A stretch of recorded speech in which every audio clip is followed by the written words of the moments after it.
नमस्कार, बड़ी खबर पर बड़ी और सार्थक बहस के साथ हम लेकर हाजिर हैं 5 की पंचायत में। हूं आपके साथ रीमा पराशर। आप सभी को हमारी टीम की तरफ से नए साल की असीम शुभकामनाएं। और आज जब पंचायत है और साल का पहला दिन है तो सवाल भावनाओं का नहीं करेंगे बल्कि नैरेटिव की सच्चाई का है।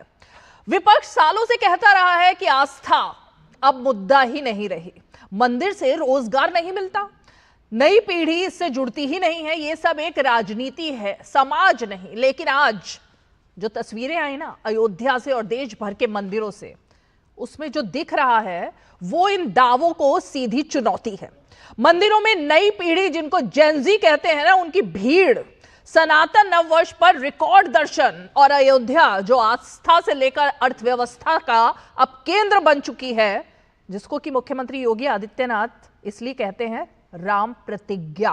आस्था को अब शर्माने की नहीं, संभालने और आगे बढ़ाने की प्रतिज्ञा है। और सवाल यहीं से खड़ा होता है, अगर आस्था बेअसर है तो 23 करोड़ लोग अयोध्या कैसे और क्यों पहुंचे? और अगर मंदिर सिर्फ प्रतीक है तो 18,000 करोड़ का टूरिज्म आखिर कैसे खड़ा हुआ? विपक्ष का नैरेटिव कहता है ये सब इवेंट है, ये सब इमेज है, लेकिन जमीन की तस्वीर ये कहती है कि ये विश्वास है, भागीदारी है और ये एक बदलाव है। तो आज पंचायत में बहस साफ होगी कि योगी की राम प्रतिज्ञा आस्था से विकास तक, या विपक्ष का नैरेटिव आस्था को राजनीति बताकर खारिज करने की कोशिश। और सबसे बड़ा सवाल कि क्या अयोध्या ने विपक्ष की सोच को ही पीछे छोड़ दिया है या ये लड़ाई अभी बाकी है? तो पंचायत शुरू करते हैं सबसे पहले उन बयानों से, उसके बाद हम अपने मेहमानों का आज रुख करेंगे।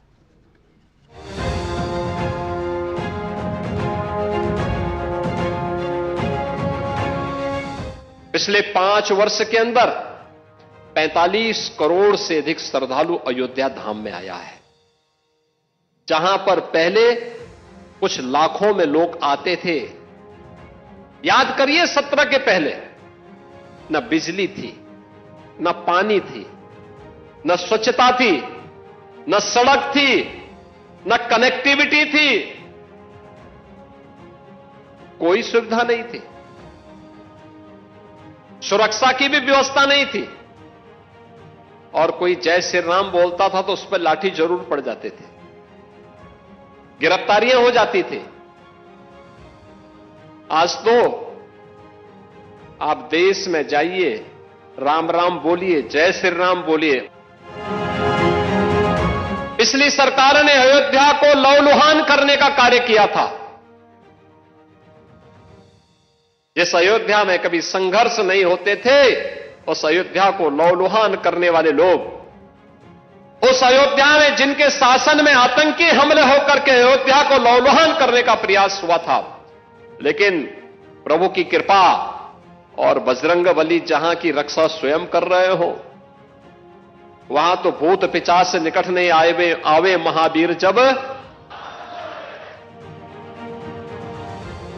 देखो, भगवान श्री राम का काम हमारे नेता राहुल जी कर रहे हैं, क्योंकि भगवान श्री राम का काम ही था शोषित, वंचित, पीड़ित लोगों को न्याय दिलाना।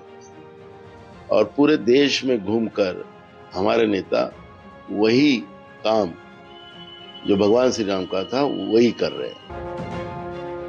किसी ऐसे इंसान की जो राम जी को काल्पनिक कहता हो, उसकी तुलना प्रभु श्री राम से की जा सकती है क्या?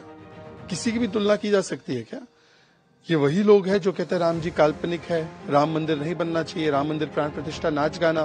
कल दूसरी वर्षगांठ थी प्राण प्रतिष्ठा की, एक ने ट्वीट नहीं किया। बिल्कुल गलत बयानी से काम ले रहे हैं ये लोग। देखिए, जो बाबरी मस्जिद का मामला था और वहाँ राम मंदिर का जो मामला था, वो एक तरह से वो कोर्ट में चल रहा था, न्यायालय में चल रहा था उसका विवाद, और न्यायालय के फैसले तक कंपेयर कर दिया। आज तक रामलला के मंदिर भी गए, हिंदू नहीं है, हिंदू धर्म से नफरत है, सनातन को खत्म करना चाहते हैं, शक्ति से लड़ते हैं। ये प्रभु श्री राम के बराबर हो। अयोध्या की बात है, सब जानते हैं कि किस तरीके से वहां के जो लोकल बाशिंदे वो सड़कों पर उतरे हैं। डेवलपमेंट के नाम पर उनको बेघर कर दिया गया, उनकी दुकानें तोड़ दी गई, मकानें तोड़ दी गई, और उसका जो रिजल्ट था, अब आंखों पे पट्टी कोई बांध ले तो उसका तो कोई इलाज है नहीं। तो श्रद्धालु वहां पे आ रहे हैं, उनके लिए समुचित व्यवस्था जो सरकार है उसको करनी चाहिए, क्योंकि राम मंदिर में दर्शन करने वालों की लंबी कतारें हैं, बहुत भीड़ है, तो उनके जो इंतजाम हैं वो नाकाफी हैं, उनको और सुविधाएं मिलनी चाहिए।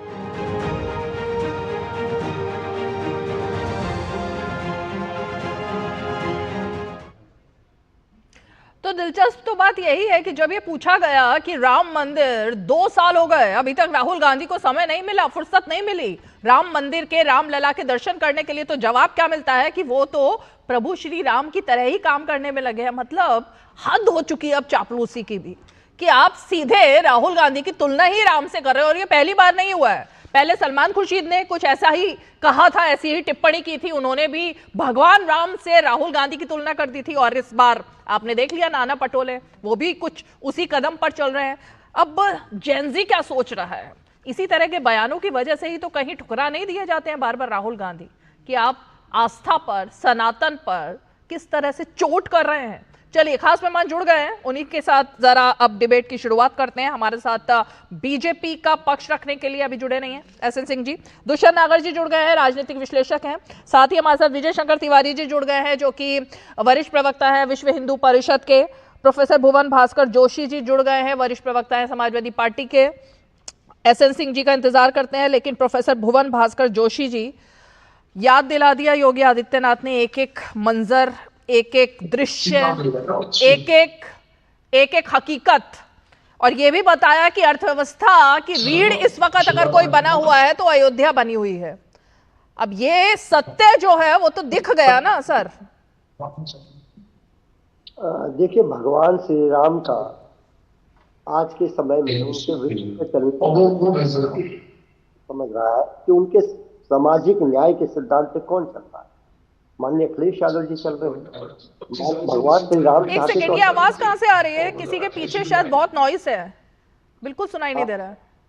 प्लीज अगर किसी के पीछे टीवी या कुछ चल रहा है तो प्लीज बंद कर दीजिए। जी बोलिए प्रोफेसर साहब। देखिए, भगवान श्री राम के सामाजिक न्याय पर चलने के कौन कर रहा है, कौन चल रहा है उस रास्ते पे? निश्चित तौर पे माननीय अखिलेश यादव जी उस रास्ते पे चल रहे हैं। भगवान राम चाहते तो युद्ध को अकेले लड़ सकते थे, जीत सकते थे, लेकिन उन्होंने क्या करा, नल नील बंदर सभी को साथ लेके काम करना, सबरी के झूठे भेद खाए, ये सामाजिक न्याय था। उस रास्ते पे कौन चलने का काम कर रहा है?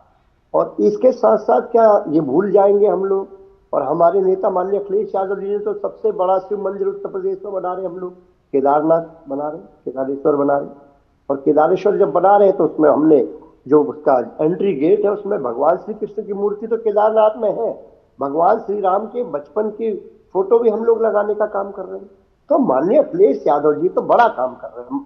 निश्चित तौर पर उन्होंने कहा है कि हम लोग तो उस लड़ाई को आगे लड़ेंगे जो सामाजिक न्याय की लड़ाई है। सर आपने सुना ही नहीं योगी जी को, फिर योगी जी ने वो मंजर याद दिलवाया जब राम भक्तों पर गोलियां चली थी, जब लहूलुहान हुई थी हमारी अयोध्या, और उस वक्त राम मंदिर का विरोध सबसे ज्यादा कौन कर रहा था, वो उन्होंने याद दिलाया।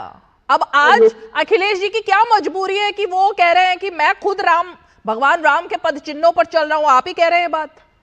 देखिए, ये भी तो देश और प्रदेश समझ रहा है कि जिस अधिकारी के द्वारा वो घटना घटी गई, वो अधिकारी को आज राम मंदिर ट्रस्ट का अपने अध्यक्ष बना रखा है। ये भी तो देश और प्रदेश समझ पा रहा है। हाँ। क्या ये देश समझता नहीं है कि किसने बनाने का काम करा? भारतीय जनता पार्टी ने काम करा। तो ये भी देश और प्रदेश इनकी दोहरी नीति को समझ रहा है। और आज जो भगवान राम का जो विजन है वो सामाजिक न्याय है, उसको माननीय यादव जी के नेतृत्व में। और अभी आपने बहुत अच्छी बात आपने कही रीमा जी, मुझे आपकी बात बहुत अच्छी लगी। और परिणामों की बात हो रही थी, क्या क्या हवाबाजी हो रही थी इस देश में, 400 पार की बात हो रही थी, 80 के 80 की बात हो रही थी। अच्छा, कहाँ पहुंच गए आप? ये तो मैंने बात ही नहीं की अभी मैं हम चुनाव पर तो आए नहीं, अभी हम नंबर पर आए ही नहीं, अभी तो हम सनातन की बात ही कर रहे थे। लेकिन मैं आप ही के बात का रिएक्शन एक बार ले लेती हूँ विजय शंकर तिवारी जी से। सर हाँ, नहीं एक मिनट आते हैं विजय शंकर जी। अब कम से कम ये तो हो गया है कि अब हर कोई, चाहे वो राहुल गांधी हो, अखिलेश यादव हो, खुद को भगवान राम के पदचिन्हों पर चलने वाला सबसे बड़ा नेता मान रहे हैं, इतना तो हो गया है अब। सनातन के पद चिन्हों पर चलने की बात कहना और सनातन के पद चिन्हों पर चलना दोनों अलग अलग चीजें दिखाई पड़ती हैं। जिस प्रकार से राहुल जी ने कहा हो या अखिलेश जी ने कहा हो, वो चल रहे हैं लेकिन रावण के पद चिन्हों पर चल रहे हैं, जो सनातन को, साधु संतों को, इनके विनाश के लिए सारी चीजें सजा कर रखने वाला काम करने वाले हमारे अखिलेश जी हों चाहे राहुल जी हों, वो करते हैं। और एक बात समझिए आपकी, सनातन के बिना भारत की कल्पना नहीं हो सकती है। और भारत की जो वैश्विक स्वरूप है, जो भारतीय स्वरूप है, सनातन मन है, उसको समझना आवश्यक है। वो सनातन ही है जो धर्म, अर्थ, काम, मोक्ष चारों की एक सामूहिक एक परिकल्पना कर लेता है। और जिसका आप प्राचीन में देखिए, इतिहास में जाकर देखिए या आप केरल में जाकर, भारत में दुनिया की पहली मस्जिद केरल में बनी थी। और कौन थे? चेरामन हिंदू राजा थे जिन्होंने मस्जिद बनाने के लिए कहा था। और जो चर्च बना वो भी केरल में बना, वो भी हिंदू राजा थे। यानी ये उस समय कोई कम्युनिस्ट नहीं होते थे, कोई सनातन केवल सनातन था। उस समय कोई समाजवादी पार्टी नहीं थी, कोई कांग्रेस पार्टी नहीं थी, कोई ऐसी पार्टी नहीं थी जो सनातन विरोधी चरित्र जिनका हो, ऐसा कोई नहीं था। वो सब सनातनी राजा थे जिन्होंने चर्च बनवाई और जिन्होंने मस्जिद बनवाई, क्योंकि वो एक अलग तरीके का एक सामंजस्य, धार्मिक आध्यात्मिक सामंजस्य लेकर चलते थे। वो स्वरूप भारत का है। इसलिए सनातन की जो प्रतिष्ठा है, आज आप अयोध्या में देखिए जी, पिछले साल 16 करोड़ के लगभग लोग आए थे, इस बार 23 करोड़ आए हैं। एक समय था जब देश में 1 जनवरी को लोग कहां कहां जाते थे, वो आप सबको पता है। लेकिन इस बार आप सोमनाथ जाइए, बाबा विश्वनाथ जाइए, आप मथुरा जाइए, या आप उज्जैन जाइए, या आप राम जन्मभूमि अयोध्या जाइए, आप करोड़ों करोड़ों वो जेनजी जिसके लिए कहा जाता था बांग्लादेश में हुआ, भारत में होने वाला है। भारत का जेनजी बांग्लादेश दोहराएगा, भारत का जेनजी नेपाल दोहराएगा।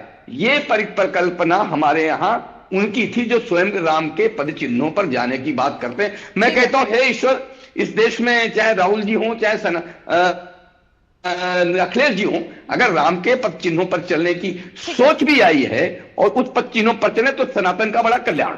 दुष्यंत नागर जी, ये जो तस्वीरें देख रहे हैं इस भीड़ की, ये जेनजी की जो भीड़ कल रात से अब तक दिख रही है, किसको जवाब है? ये किन लोगों को जवाब है? लेकिन उत्तर प्रदेश सरकार और जो व्यवस्था करने वाली संस्थाएं हैं वो तो विफल हो गई व्यवस्था संभालने में। कैसे? लोग तो इतने गए हैं, लगातार वहां से घोषणा करी जा रही है कि 5 तारीख तक ना आए, वृंदावन में प्रवेश ना करें, बहुत लोग आ चुके हैं। तो देखिए, ऐसा नहीं है, भगवान राम तो आदि से हैं और भगवान राम और उनकी जो महिमा है उसका तो सभी लोग, सभी राजनीतिक दलों के लोग उसको मानते हैं, सम्मान करते हैं। और आपने राहुल जी के विषय में कहा तो मैं आपको बताना चाहूंगा, कांग्रेस के बहुत से नेता राम मंदिर गए, दर्शन करके आए, उन्होंने पूजा अर्चना करी। समाजवादी पार्टी के भी बहुत से नेता गए। तो ऐसा नहीं है। और हमारे महात्मा गांधी जी तो रघुपति राघव राजा राम, पूरे जो स्वतंत्रता का आंदोलन था उसमें मुख्य जो था लोगों को जोड़ने का वो मंत्र जो था वो रघुपति राघव राजा राम ही था। वो भी रामचंद्र जी से संबंधित था। तो राम तो जी राम है, राम परमात्मा है। तो राम से तुलना होगी क्या राहुल गांधी की? अब राम जी से तुलना होगी राहुल गांधी की? ये देखिए, तुलना और प्रेरणा दो अलग अलग चीज है। रामचंद्र जी की तुलना तो सिर्फ रामचंद्र जी से ही हो सकती है, लेकिन रामचंद्र जी के कार्यों से प्रेरणा मैं भी ले सकता हूं, आप भी ले सकते हैं, बंसल जी भी ले सकते हैं।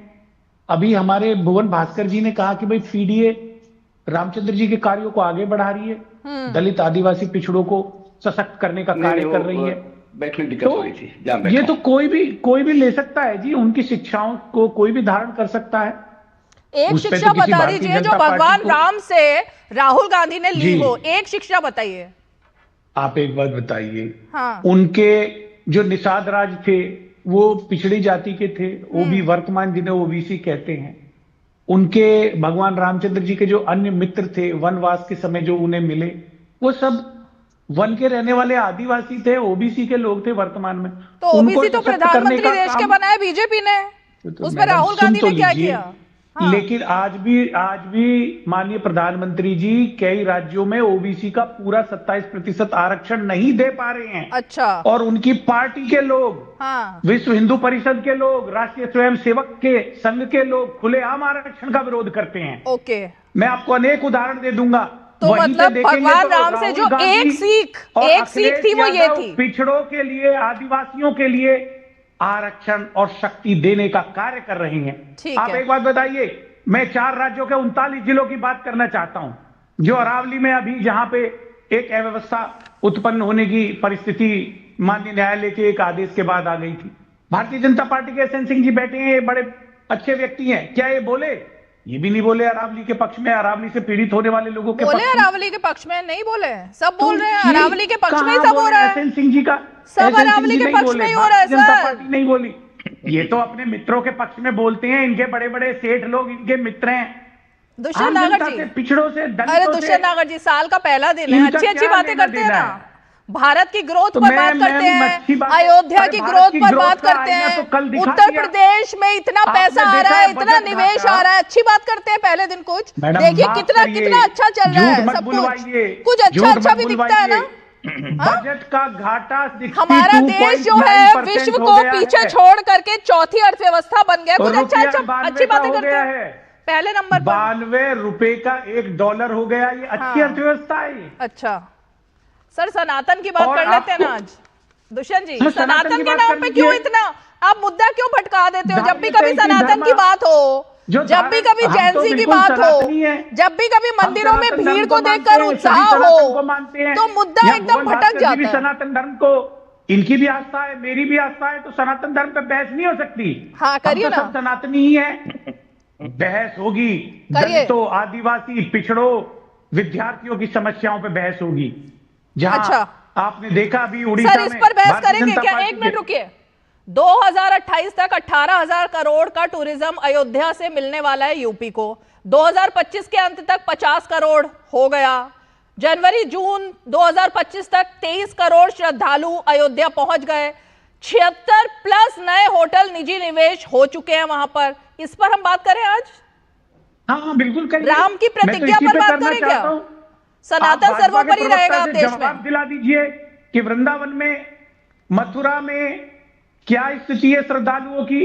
ये स्थिति है, ये देखिए, अरे देखिए ना, 5 तारीख तक मत आइए। हाँ, तो क्यों मना कर रहे हैं? 5 जनवरी तक आप प्रवेश मत करिए, यहाँ मत आइए, भीड़ अत्याधिक हो। चलिए एसएन सिंह जी बताइए भाई, ये दिखलाता है बताइए एसएन सिंह हर जी, मोर्चे पे फेल हो गए हैं। एसएन सिंह। देखिए, हर हर महादेव, जय श्री राम, भारत माता की जय, वंदे मातरम, सब कुछ इसी में। हमें लगता है कि हम तो साधुवाद देते हैं समाजवादी पार्टी के प्रवक्ता को कि कम से कम अखिलेश यादव जी की तरह तो बात नहीं की। हम धन्यवाद देते हैं कांग्रेस के राजनीतिक विश्लेषक को कि राहुल गांधी जी की तरह ये तो नहीं कहे कि लड़के मंदिर जाते हैं लड़कियां छेड़ने के लिए। इन्होंने कहा कि नहीं, सनातन डेंगू मलेरिया नहीं होता है, सनातन सबका है और हम भी सनातन के, बहुत कुछ बदला है। तबई नचावत राम गोसाई, नाचत सब मरकट की नहीं। आज हम तो धन्यवाद देते हैं देश की जनता को कि राम भक्तों की सरकार बनाई और राम भक्त मोदी जी और योगी जी ने ऐसी भव्यता और दिव्यता ले दी कि आपने आज कहा ना कि आज सनातन की सभ्यता, सनातन की संस्कृति और आर्थिक सारी उन्नति अयोध्या से हो रही है। नोएडा हो, गाजियाबाद हो, कानपुर हो, आगरा हो, सबको मिला दिया जाए तो जो अर्थव्यवस्था अयोध्या ने दिया, जिस जीएसटी कलेक्शन जो अयोध्या का हो रहा है, मुझे लग रहा है कि कहीं नहीं हुआ। और इन्होंने कहा, अभी हमारे मित्र कह रहे थे हम भी राम को मानते हैं। सही बात है, आप मानते थे, आप जरूर मानने लगे, क्योंकि आप तो कहते थे हवा में उड़ गए जय श्री राम। 24 लोगों पर मेरठ में मुकदमा समाजवादी पार्टी ने करा दिया और 24 लोगों के पर्चे पे जानती हैं क्या कटा था कि ये जय श्री राम का उन्मादी नारा दे रहे थे, जिससे माहौल खराब हो सकता था। इस नाते इनको जेल में डाल दिया गया है। और कांग्रेस का तो भाई पूछिए नहीं, कांग्रेस तो कहती थी कि राम काल्पनिक है, ये तो ऐसे ही तुलसीदास जी और वाल्मीकि जी ने रचना रच दी है और ये लोग राम को ले रहे हैं। निश्चित तौर पे भारत की जनता को आज जनवरी के प्रथम दिन पर धन्यवाद देता हूं कि ऐसे राम भक्तों की सरकार बनाई, ऐसे मोदी जी के हाथ में कमान सौंपी कि आज दिव्यता और भव्यता दिखती नजर आ रही है। रीमा जी, कई लोग कहते थे ना परिंदे पर नहीं मार सकते हैं, आज हमारे मित्र कह रहे हैं ना कि पैर रखने की जगह नहीं, हमको नहीं कहना पड़ रहा है। आज पैर रखने की जगह नहीं है। कांग्रेस भी मान रही है, समाजवादी भी पार्टी मान रही है, और जो लोग कहते ना हाँ मुसलमानों के थे, मुसलमानों के हैं, मुसलमानों के रहेंगे, आज राम भक्तों ने उनको ऐसा आईना दिखाया, ऐसा 20 राज्यों में और तीसरी बार भारतीय जनता पार्टी की देश में सरकार बनाई कि बता दिया कि बिना राम के काम चलने वाला नहीं है। प्रोफेसर भुवन भास्कर जोशी, ओके प्रोफेसर भुवन भास्कर जोशी जी, मैं भी फिर से एक बार आपके पास भी आंकड़ा लेकर आऊंगी। 2028 तक 18,000 करोड़ सालाना यूपी टूरिज्म इकोनॉमी का 25% हिस्सा अब अयोध्या से आ रहा है। सर आप लोग क्या कह रहे थे जब कि मंदिर बनाना क्या जरूरी है, क्या मंदिर की जगह क्या बनना चाहिए, क्या होना चाहिए, तमाम चीजें ऐसी हो रही थी ना। मेरे ख्याल से ये आंख खोलने वाला आंकड़ा है ये एक। रीमा जी आपने तो 10 सेकंड मुझे दिया। रीमा जी 10 सेकंड। अरे आ रही हूँ, आप ही के पास आऊंगी। एक मिनट, आप ही की बात का तो जवाब ले रही हूँ मैं, अब आ रही हूँ। आपकी बात का मैं अवश्य जवाब दूंगा, लेकिन इससे पहले मुझे विश्व हिंदू परिषद के जो साथी बैठे हैं उनकी बात पर आपत्ति है। उन्होंने कहने का काम करा कि रावण की तुलना कर रहे थे माननीय अखिलेश जी और माननीय राहुल गांधी से। मैं इनको बताना चाहता हूँ रावण का क्या कैरेक्टर था, अहंकार जो आप में दिखा था, 400 पार 80 के 80, ये अहंकार आपको ले डूबा। अहंकार रावण तो आप पे है, हम बड़ी जिम्मेदारी से कह रहे हैं, देश ने आपके अहंकारी रूपी रावण का अंत कर दिया 2024 के चुनाव में। 10 सेकंड। और शिवाजी मैं तो सवालों से भागता नहीं है, मैं आपसे पूछना चाहता हूं, अभी आप इकोनॉमी की बात कर रही थी, निश्चित तौर पे क्या इकोनॉमी हो, ये कौन देश का व्यक्ति भी चाहेगा, कौन से राजनीतिक दल चाहेगा कि देश में इकोनॉमी बढ़े, लेकिन क्या इस शर्त पे इकोनॉमी बढ़े गरीब लोगों ने तोड़ दिया है, दुकान उनके जो किसानों के जमीन है उसको कब्जा लिया जाए खेतों के द्वारा, ये भी तो देश देख पा रहा है। अभी अरावली का विषय चल रहा था कि किसको बेचने की तैयारी हो रही है, ये भी देश और प्रदेश समझ रहा था। ये तो जनता ने और किस प्रकार एक रेपिस्ट को छोड़ने पर महंगाइयों का दौर चल रहा था भारतीय जनता पार्टी। ये सामाजिक न्याय है, सामाजिक न्याय की लड़ाई को कौन लड़ रहा है, विपक्ष लड़ रहा है। ये देश और प्रदेश अच्छे से समझ रहा है और जवाब भी दे रहा है, 24 में भी दिया, 27 में भी देगा। सर सामाजिक न्याय की तो खैर जहां तक बात है, मैं रावण वाले मुद्दे पर पहले विजय शंकर जी ने क्योंकि रावण वाली बात कही थी इसलिए उनके पास आऊंगी, लेकिन सामाजिक न्याय ना, ये जितने श्रद्धालु वहां जा रहे हैं किसी से ये नहीं पूछा जा रहा है कि वो पीडीए के हैं या ब्राह्मण हैं या कौन सी जाति के हैं, कौन से धर्म के हैं, सब पहुंच रहे हैं वहां पर। और ये असली पीडीए ये है, असली पीडीए ये है भुवन भास्कर जी, जो मंदिरों में जा रहा है, जिनसे कोई नहीं पूछ रहा उनका जाति, उनका धर्म, उनका कुछ भी। आपके चैनल तो ये पीडीए दिख रहा है ना। रीमा जी, रीमा जी मैं बोलूं? हाँ एक मिनट बोलिए, रावण कौन है? हाँ रीमा जी, अरे एक मिनट जरा मैं बात कर लूं। रीमा जी ऐसा है कि जो भगवान राम के भक्तों को, उनके सैनिकों को, उनके सेनानियों को मरवाने का काम किसने किया था? रावण ने किया था। एक मिनट मरवाने का काम उनकी, एक मिनट आप रुक जाइए, आपने कहा है मैं उसका उत्तर दे देता हूं। तो भगवान राम के मंदिर के लिए बलिदान देने वाले जब अयोध्या गए थे तो उनको मरवाने का काम किया था, किसने किया था? उसको राम तो नहीं कह सकते ना, उनको तो रावण ही कह सकते हैं। तो मैंने अखिलेश जी का प्रतीक नहीं, समाजवादी पार्टी में अब जो भी है, जो अगर उस चिंतन को कहता है वो रावण के स्वरूप में ही है हमारे सामने, तो हमने ये कहा है, तो ये आप ना मानिए, कोई बात नहीं है। और दूसरी बात हम ये कहना चाहते हैं कि अभी तक, क्योंकि मैं तो पिछले कई वर्षों से टीवी चैनलों में बैठ रहा हूं और ऐसे डिबेट में हिस्सा ले रहा हूं, समाजवादी पार्टी का एक भी प्रवक्ता ने अभी तक उसको श्री राम जन्मभूमि के लिए नहीं, आज भी वो बाबरी मस्जिद ही बोलता है, बाबरी मस्जिद की जगह की बात करता है। कांग्रेस के लोग भी उसको श्री राम जन्मभूमि कभी नहीं बोलते रहे, हमेशा बाबरी मस्जिद बोलते रहे हैं। तो एक तो उनका ये चिंतन चरित्र ये है। दूसरा मैं बताता हूं, जब सोमनाथ मंदिर बना उसके बाद देश में एक मांग उठी कि श्री राम जन्मभूमि पर भी एक भव्य मंदिर बन जाना चाहिए, तो नेहरू जी ने वहां के तत्कालीन डीएम को ये कहा था कि वहां जो मूर्तियां रखी हैं वो वहां से निकालकर बाहर करिए, और डीएम ने मना किया कि ये आस्था का प्रश्न है, यहाँ के हिंदू समाज के मनों का प्रश्न है, ये मूर्तियां यहीं रखी रहेंगी। तो ये परंपरा है कांग्रेस की। ठीक है, देखो नहीं देखो आप मुझे ये मनगढ़ंत है, मैं आपको अधिकृत प्रवक्ता नहीं है, अधिकृत की बात नहीं है, लेकिन इतिहास का विषय, अधिकृत की बात नहीं है, लेकिन ये फैक्ट्स है, ये इतिहास के पन्नों में दर्ज है। दुष्यंत जी, तो कैसे डिनाई करोगे आप? मतलब ये तो इतिहास के पन्नों में दर्ज है ना, ये तथ्य है, ये तो सबको पता है। ये ऑथेंटिक विषय है, ये प्रामाणिक विषय ऐसे नहीं है। ये कोई हवाई बातें नहीं है, तो ऑथेंटिक बातें हैं ना, सबको पता है देश में कि क्या हुआ था सोमनाथ जी के टाइम पर। लेकर आना चाहिए। सुनिए, ऑथेंटिक मेरे पास भी है, ऐसा नहीं है। जो रघुवर दास जी थे, बाबा रघुवर दास, रीमा जी इनसे जरा बात करिए। क्या हुआ है? झूठ पर बात करेंगे तो ये डीडी न्यूज को क्या होगा? ये इस प्रकार झूठ की बात करेंगे अगर। ठीक है कोई नहीं। रीमा जी 10 सेकंड में मांगा था। रीमा जी 10 सेकंड में। एसएन सिंह जी बोलिए जल्दी से, पहले रावण वाला तथ्य खत्म हो जाए, फिर आगे बढ़ेंगे। बोलिए एसएन सिंह जी। रीमा जी देखिए, अभी अर्थव्यवस्था की बात कर रहे थे। समाजवादी पार्टी के लोग कैसे कैसे चरित्र लेकर यहाँ आ जाते हैं। अभी बहराइच में सालार गाजी की मेला की बात हो रही थी, तो वहां कह रहे थे कि नहीं, वहां से तो अर्थव्यवस्था बढ़ेगी, मतलब उससे अर्थव्यवस्था बढ़ेगी और राम से अर्थव्यवस्था नहीं बढ़ेगी, मथुरा से अर्थव्यवस्था नहीं बढ़ेगी, काशी से अर्थव्यवस्था नहीं बढ़ेगी। हाँ, निश्चित तौर पे संविधान की बात कर रहे थे और राम ने तो नहीं कहा था कि आप जो है मुजफ्फरनगर में दंगा हो जाए तो सिर्फ एक धर्म के साथ खड़े हो जाइए। हाँ, तीन अभी हमारे कांग्रेस के जो राष्ट्रीय प्रवक्ता बनकर राजनीतिक विश्लेषक बैठे थे, बड़े धर्म की बात कर रहे थे। भाई आप दूसरे धर्म पे एक टिप्पणी की हो तो आप बता दीजिए। मेरा पूरा समय रीमा जी इनको दे दीजिए। जिस तरह से हिंदू धर्म को डेंगू मलेरिया कहते हैं, जिस तरह से हिंदू धर्म को अपमानित करने का, सनातन के खिलाफ टीका टिप्पणी करते हैं, किसी और धर्म पे किए हो तो बता दीजिए। नहीं जानते क्यों नहीं करते? क्योंकि वहां गला कट जाएगा। यहाँ तो कभी बीच में आ जाएंगे, कभी उल्टा जनेऊ धारण कर लेंगे, बाएं धारण करना होगा तो दाएं धारण करना होगा तो बाएं धारण कर लेंगे। मैं तीसरी बात पूछना चाहूंगा, भाई 25 वकील भारत के ही लोग खड़ा किए और कांग्रेस के लोग खड़ा किए। समाजवादी पार्टी के नेता जिस व्यक्ति को लगभग 1.5 लाख रुपए तनख्वाह देते थे, वो वकील किसका था? समाजवादी पार्टी का नेता था। और क्या करने के लिए खड़ा रहता था? कि राम का मंदिर न बनने पाया। और मैं कांग्रेस के प्रवक्ता से पूछना चाहूंगा, कांग्रेस वाले अभी है नहीं, आने दीजिए उनको, आने दीजिए। समाजवादी पार्टी से पूछ लीजिए कि निहत्थे राम भक्तों पर गोली कौन चला? वही बात आ गई ना, कल्याण सिंह जी को, वही बात, जो मूर्ति वहां पर जो जगह दी गई थी उसको सरकार के द्वारा आज कुंभ में, मैं पूछा आप उस पर चले गए, डरे हुए हैं कुंभ में। मैं पूछा आप उस पर चले गए, डरे हुए हैं, अभी भी डरे हुए हैं। अभी कह रहे हो कि वहां भीड़ है, फिर कह रहे हो डरे हुए हैं। अभी कह रहे थे परिंदे पर नहीं मार सकते हैं, अब भीड़ है, आप कह रहे हो कि डरे हुए हैं। ये किस बात, कौन सी बात कर रहे हैं? अपनी बारी में अपनी बारी में बोलेंगे। हाँ, पूछिए ना यहाँ, डरने की बात। बोलिए। पहले बताइए, एक सेकेंड, अपनी बारी में ये बताइए भुवन भास्कर जी, ये श्री रामलला का मंदिर है ना, या इसको अभी भी आप बाबरी मस्जिद के नाम से कुछ कह रहे हैं, क्या बताइए?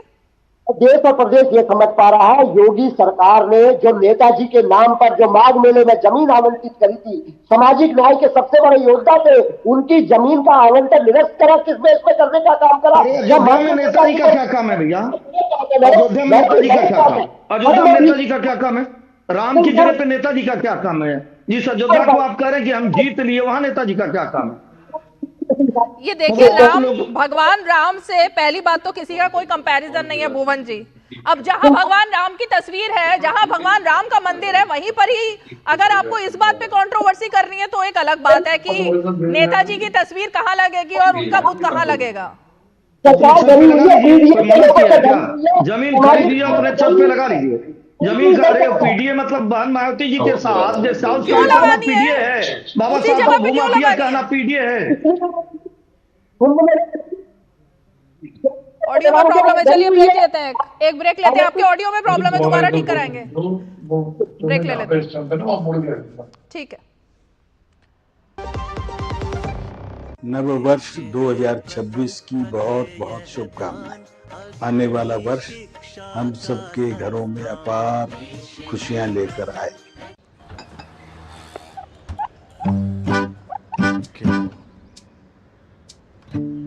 मेरा बेटा ईशान डॉक्टर बनेगा, डॉक्टर। मेरा ईशान तो साइंटिस्ट बनेगा। अब ये ईशान क्या बनेगा? ईशान कुछ भी बने, उसके साथ हमेशा है LIC की अमृत बाल चिल्ड्रन पॉलिसी।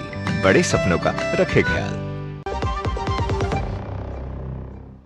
चलिए, अब एक्चुअली ना जब बीच बीच में एक दूसरे के बोलते हैं तो ऑडियो समझ में नहीं आता। मेरे ख्याल से सब अपनी बारी में बोलें, सबको मौका मिलेगा। प्रोफेसर भुवन, सीधा जवाब दीजिए ना प्लीज।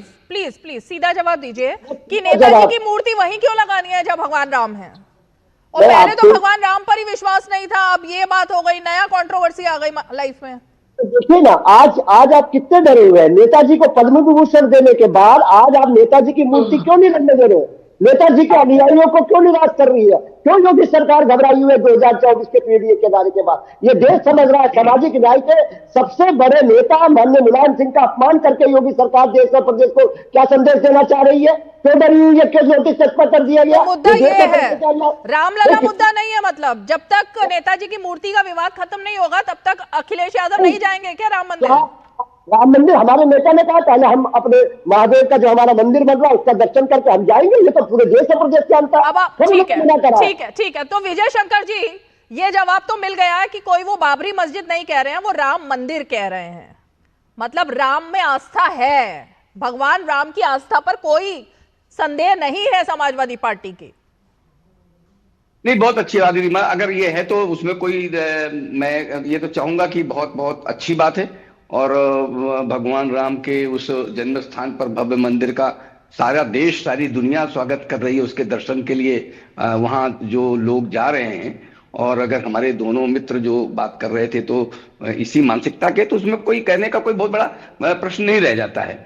लेकिन एक बड़ी बात मैंने वर्षों से देखा है कि सनातन को समाप्त करने के लिए कैसे कैसे जाल बुने जाते हैं, कैसी कैसी बातें कही जाती हैं। दक्षिण से एक स्वर उठता है तो यहाँ उसके समर्थन में खड़ा हुआ जाता है, और यहाँ पर दलितों को मंदिर में नहीं घुसने दिया जाता, बैकवर्ड को मंदिर में नहीं घुसने दिया जाता, अगड़े पिछड़े पता नहीं क्या कह करके समाज को, सनातन को तोड़ने की कोशिश हो रही थी। उनका एक जवाब है। आज सारे देश के मंदिरों में करोड़ों करोड़ों लोग जा रहे हैं, वो जेनजी के लोग जा रहे हैं जिनको तोड़ने की बात कही जा रही थी। और मैं कहता हूं कि इसी भगवान श्री राम की जन्मभूमि पर पिछले 16 करोड़ आए थे, इस बार 23 करोड़ आए हैं, अगली बार कितने आएंगे? ये सारे रिकॉर्ड टूटेंगे, क्योंकि समाज का मानस दिखाई पड़ रहा है इस देश में।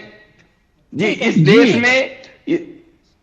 ठीक है दुष्यंत नागर जी, जो बात विजय शंकर जी कह रहे हैं मैं डेटा जरा दे ही देती हूँ आपको। मैंने आज आपसे सिर्फ रिक्वेस्ट की है, थोड़ा सा देश में जो अच्छा हो रहा है ना आज उस पर मुझे बात करनी है। देश के 10 बड़े हिंदू तीर्थ स्थल, सुनिए ना, करोड़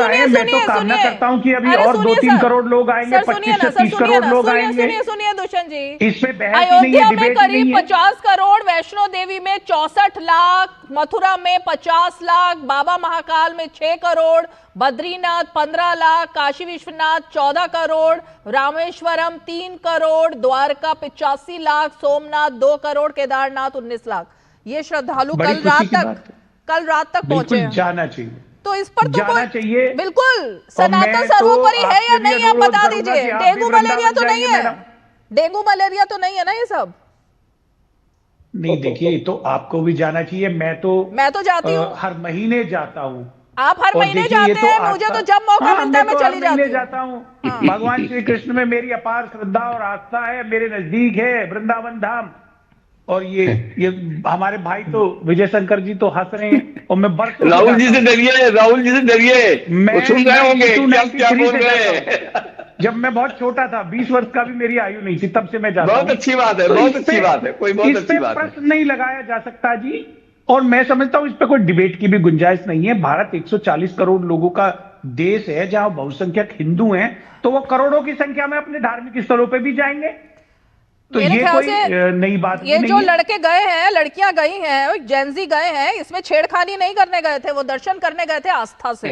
जो राहुल गांधी कहते हैं ना कि छेड़खानी करने जाते हैं, छेड़खानी करने नहीं जाते, हाथ जोड़ करके भगवान से प्रार्थना करने जाते हैं। बोला था ना, हाँ, जैसे अभी विजय भाई ने बोला था, विजय भाई ने नायर जी जो इनकी पार्टी से सांसद रहे थे, जो 1948-49 पे वहां पे डीएम थे, उनकी किताब को इन्होंने उद्धृत करते हुए कहा कि नेहरू जी ने मना किया था।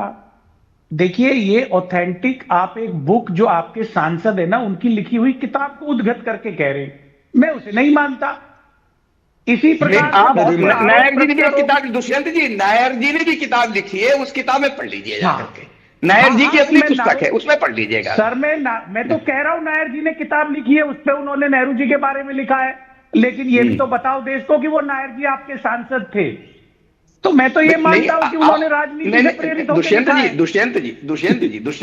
दुष्यंत जी वो जो वहां के सारे साक्ष्य हैं और डीएम साहब जो उस समय थे उनके सारे प्रामाणिक तथ्यों के आधार पर है।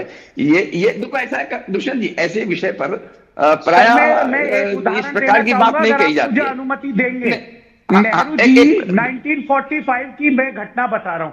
कुंभ का आयोजन होना था और अंग्रेज सरकार ने कुंभ को रोक दिया। नेहरू जी अपने घर से निकले, हजारों लोगों के जुलूस के साथ गए और उन्होंने त्रिवेणी संगम में डुबकी लगाई अंग्रेज सरकार के कानून को धता बताते हुए। मैं तो अभी प्रतिमाओं की बात कर रहा हूं। अरे नेहरू जी ने तो नेहरू जी ने कहा था बाई एक्सीडेंटल मैं हिंदू हूँ। वो आप उनको डिफेंड कर रहे हैं जो उन्होंने कहा था मैं बाई एक्सीडेंटल लिखा था। वो आप उनकी बात कर रहे हैं जो राजेंद्र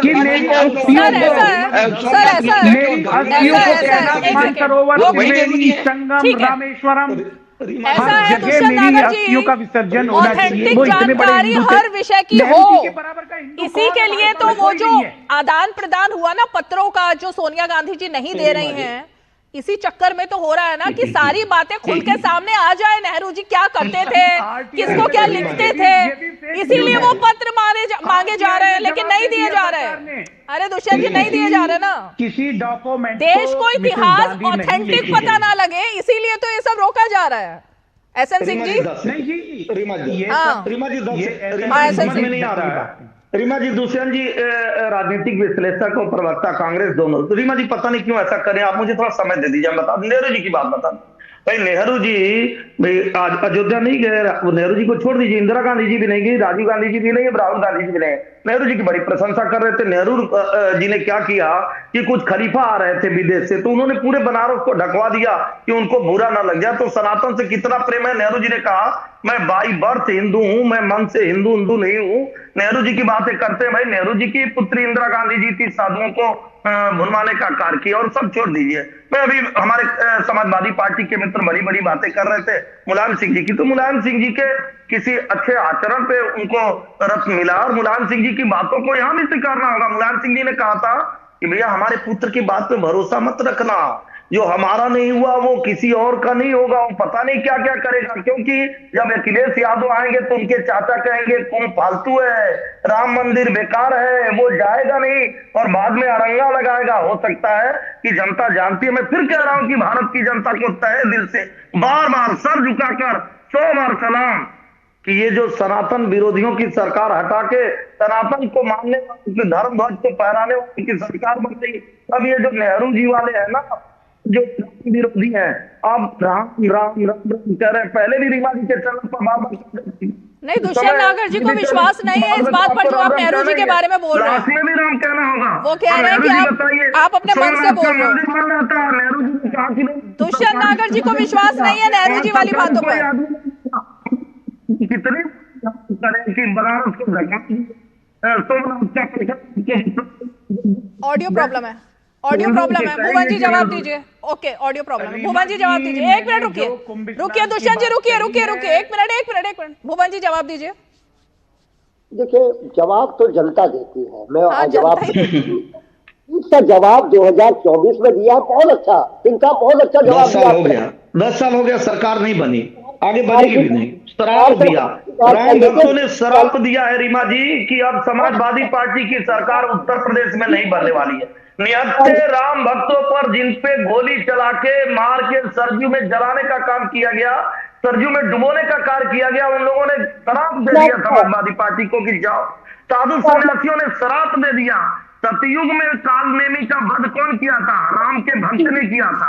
और समाजवादी सारी बात यही खत्म हो जाएगी। सारी बात एक सनातन साधु ने कर दिया, राम भक्त ने कर दिया। ठीक है भुवन जी, मैं देख रही हूँ आपके माथे पर टीका भी लगा हुआ है और आपकी आस्था पर, मतलब किसी की भी आस्था पर किसी को विश्वास होगा ही होगा।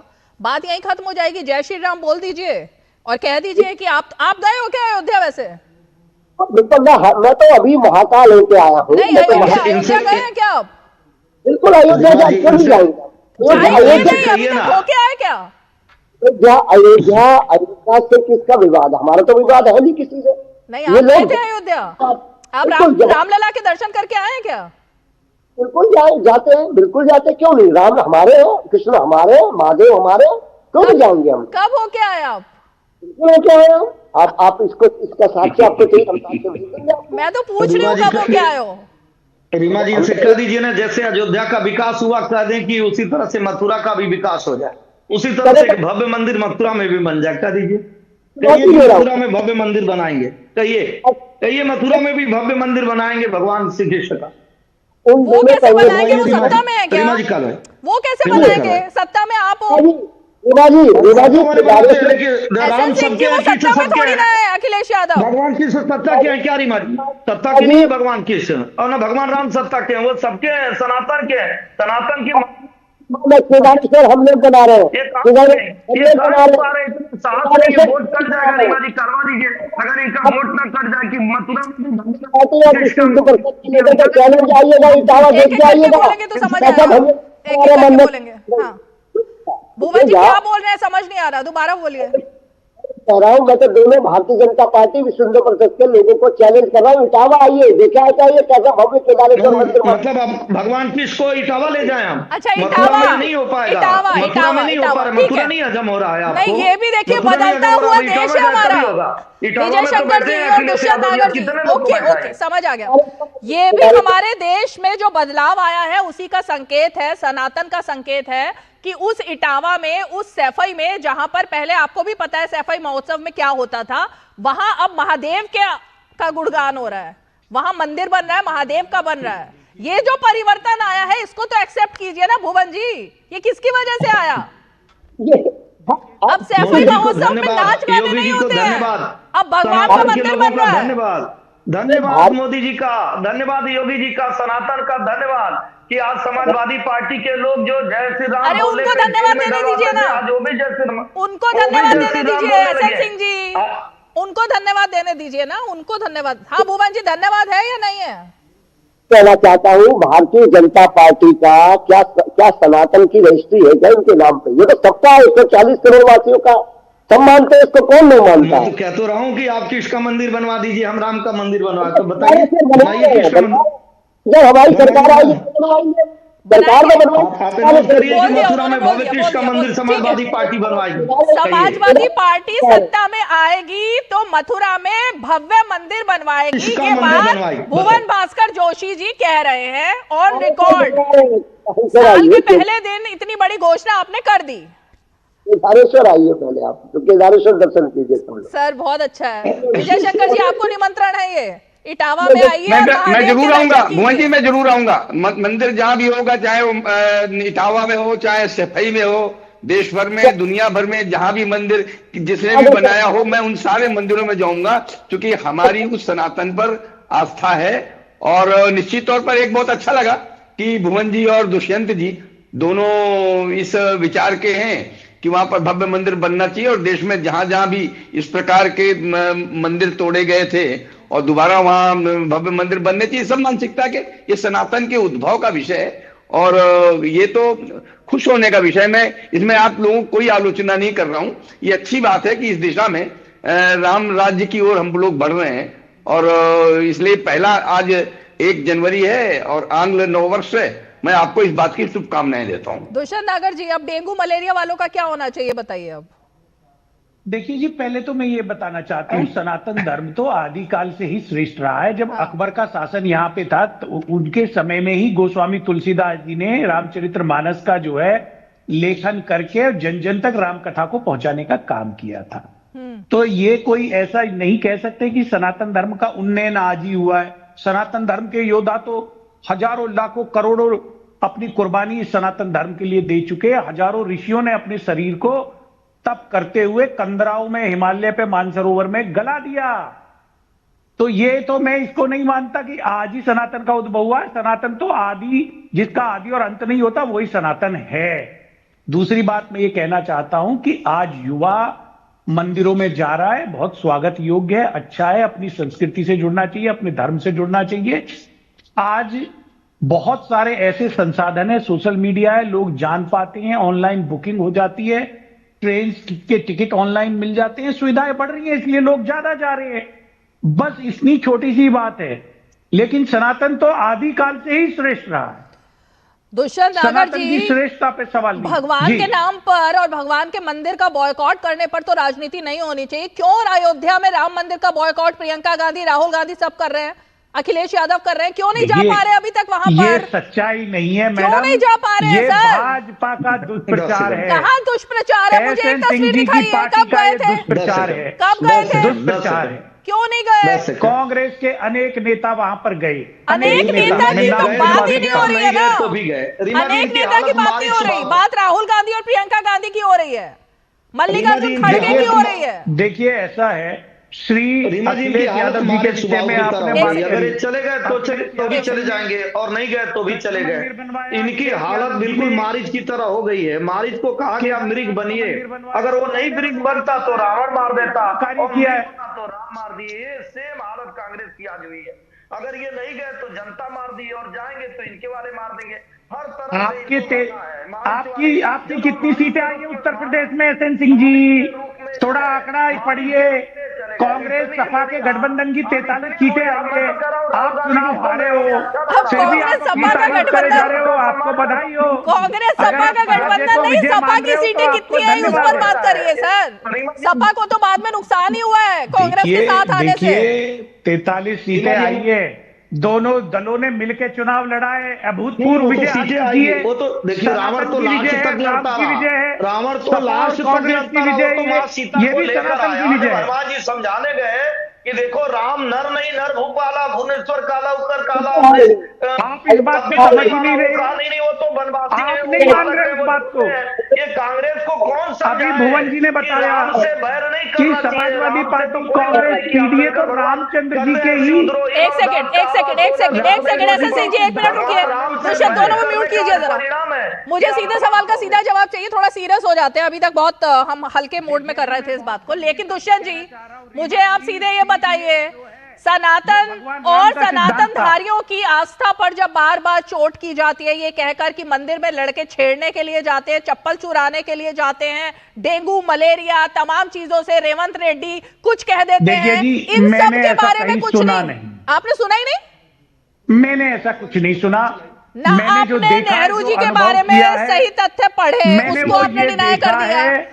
आपने ये बयान नहीं सुने। अब मैं क्या कहूँ आपकी मासूमियत पर? सपा और कांग्रेस गठबंधन कर रहा है। आपकी मासूमियत पर मैं क्या कहूँ? आप अपने मन की चीजें पढ़ते हैं, अपने मन की चीजें सुनते हैं, लेकिन जो असलियत है उसमें आंखें मूंद लेते हैं। अब इसमें मैं क्या कहूँ? जो सत्य है, वो जो सच्चाई है, वो कांग्रेस के मैनिफेस्टो में था, सपा के मैनिफेस्टो में था। नहीं, राहुल गांधी ने कहा था ना, लड़के छेड़ने जाते हैं मंदिर में, आधार पे चप्पल चुराने जाते हैं, ये बोला था ना। नहीं, आरक्षण देना, दलितों को, पिछड़ों को मजबूत करना। दुष्यंत जी, ये बोला था ना राहुल गांधी ने कि लड़कियां छेड़ने जाते हैं, चप्पल चुराने जाते हैं। देखिए उन्होंने किस संदर्भ में कहा? पहली बात तो उन्होंने राम मंदिर का रेफरेंस नहीं दिया वहां पे, राम मंदिर नहीं, किसी भी मंदिर में जगह का दिया। और दूसरी बात उन्होंने किस संदर्भ में कहा, यह भी जानने की जरूरत है। क्या? ऐसे ही आप उनके ऊपर आरोप मत लगाइए। किस संदर्भ में कहा? किस संदर्भ में कहा बताइए? जगह कहा, वो अलग अलग होते हैं। वो उसके लिए मुझे पढ़ना पड़ेगा, जानकारी लेनी पड़ेगी। लेकिन मैं ये कह रहा हूं, रामचंद्र जी के सिद्धांत चर्चा थी, लेकिन राहुल गांधी का सनातन से मोह भंग क्यों हुआ, इस पर आप पढ़ के नहीं आए आज, ऐसा क्यों हो गया?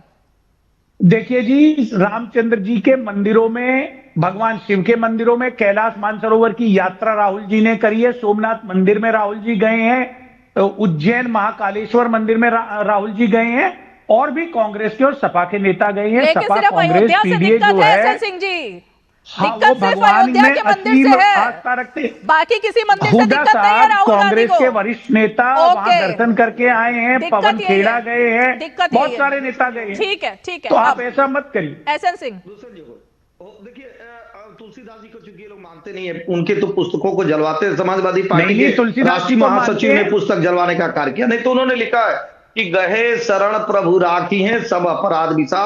आपके सारे अपराध को भगवान विसरा देंगे, आप जाइए तो। लेकिन मैं कांग्रेस की एक बात का, आज दुष्यंत जी की एक बात का बड़ी तारीफ करूंगा। कम से कम दुष्यंत जी ये माने तो कि चाहे जिस घर में वो अपने मेरे धर्म को मानिए। तो अब राहुल गांधी जी जिस धर्म के हैं उस धर्म को छोड़ के सनातन धर्म पर टिप्पणी करते हैं, ये अच्छा नहीं लगता है। रीमा जी जान लीजिए, अगर वो सनातन के नहीं है, राहुल जी तो स्वीकार है कि मैं सनातन का नहीं हूं, मैं किसी और धर्म का हूं, मैं सनातन के बारे में कैसे टिप्पणी करूंगा, उसके लिए दूसरे की टिप्पणी करेंगे। नहीं दिखाए थे, लेकिन वहां सिग्नेचर में, वहां जो सिग्नेचर किए थे रजिस्टर में ना, उसमें धर्म क्रिश्चियन लिखे हुए थे। तो जो सनातन धर्म को नहीं मानता है उसको सनातन पे टिप्पणी करने का अधिकार नहीं है। और इन्होंने कहा कि हम नहीं पढ़े हैं, तो राहुल गांधी जी ऑन रिकॉर्ड कहते, अभी तो लोकसभा में उन्होंने कहा था कि हिंदू जो होते हैं वो आतंकवादी होते हैं। एक समय ये बोको हरम और पता नहीं किससे किससे तुलना की। राहुल गांधी जी ने कहा हिंदू लड़के मंदिर में लड़कियां छेड़ने जाते हैं। दूसरे धर्म के बारे में मैं तो साधुवाद देता हूँ रीमा जी, मैं रीमा जी साधुवाद देता हूँ कि भारत की जनता का, सनातन की जनता का, कि सनातन की जनता ने सनातन वाली सरकार बनाई कि आज समाजवादी पार्टी भिखारी है। जो कहती थी हवा में उड़ गए, जय श्री राम जो कहती थी मुसलमान था, मुसलमान हूं और मुसलमान रहूंगा, वहां परिंदे पर नहीं मार सकते हैं। अयोध्या में राम मंदिर बन नहीं सकता है। इनके प्रोफेसर साहब कहते हैं वो फालतू है, वो बेकार है। आज उसी पार्टी के प्रवक्ता कह रहे हैं हम भी एक दिन मंदिर जाएंगे। अरे जाना तो पड़ेगा ही, अंत में राम नाम सत्य, राम का ही सत्य है, राम का नाम लेना तो पड़ेगा ही। दूसरे लिए आपको भी लेना पड़ेगा। जवाब दीजिए भाई। सुबह ही राम मंदिर गया था, प्रातः गया था मंदिर, जाना पड़ेगा ना, आज जाना पड़ेगा। आपके कहने से नहीं, खाली राजनीति रूप में जाके फायदा नहीं होगा, मानना पड़ेगा कि राम की ही सत्ता है, ठीक है, ठीक है। हाँ बोलिए प्रोफेसर भुवन। सीमा जी, अयोध्या की जनता का परिणाम बहुत अच्छा आया 2024 में, और हमारे वहां पर जो सांसद जीत के आया उसने जवाब दे दिया अयोध्या की जनता ने कि उन्हें सामाजिक न्याय पसंद है या अहंकार भारतीय जनता पार्टी का। उन्होंने सामाजिक न्याय को पसंद करा, अहंकार का अंत करने का काम करा। ये देश का और प्रदेश का मैंडेट है, ये इनको समझ जाना। नहीं समझ तो आ गया, हार जीत से ही सब कुछ होता है क्या? सामाजिक न्याय की लड़ाई थी वो। अच्छा। 2024 की लड़ाई सामाजिक न्याय वर्सेस अहंकार था। तो 27 में क्या लग रहा है, सनातन सर्वोपरि रहेगा ना?